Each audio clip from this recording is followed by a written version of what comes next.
গরিব কৃষক, আপনার মায়না দেয় ওই গরিব শ্রমিক, আপনার সংসার চলে ওই টাকায়, আমি গাড়ি চলি ওই টাকায়, আমরা ওদের টাকায় ওদের সম্মান করে কথা বলেন, ওদের ইজ্জত করে কথা বলেন, ওরাই মালিক, ওদের সংসারই চলে।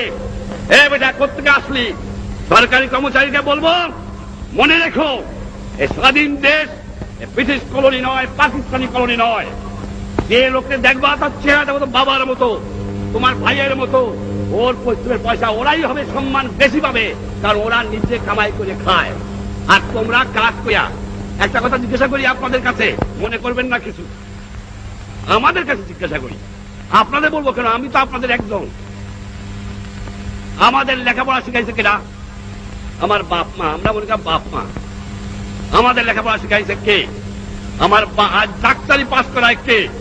আজ ইঞ্জিনিয়ারিং পাস করায় কে? আজ সায়েন্স পাস করায় কে? আজ বৈজ্ঞানিক করে কে? আজ অফিসার করে কে? কার টাকায়? বাংলার দুঃখী জনগণের। আপনাদের কাছে আমার জিজ্ঞাসা, শিক্ষিত ভাইরা, যে আপনার লেখাপড়ার খরচ করে দিয়েছে শুধু আপনার সংসার দেখার জন্য নয়, আপনার ছেলে মেয়ে দেখার জন্য নয়, দিয়েছে তাদের আপনি কাজ করবেন, সেবা করবেন। তাদের আপনি কি দিয়েছেন, কি ফেরত দিচ্ছেন, কতটুকু দিচ্ছেন? তার টাকায় ইঞ্জিনিয়ার সাহেব, তার টাকায় ডাক্তার সাহেব, তার টাকায় অফিসার সাহেব, তার টাকায় রাজনীতিবিদ সাহেব, তার টাকায় মেম্বার সাহেব, তার টাকায় সব সাহেব। সমাজ যেন খুনে ভরে গেছে। এই সমাজকে আমি চরম আঘাত করতে চাই, এই আঘাত করতে চাই।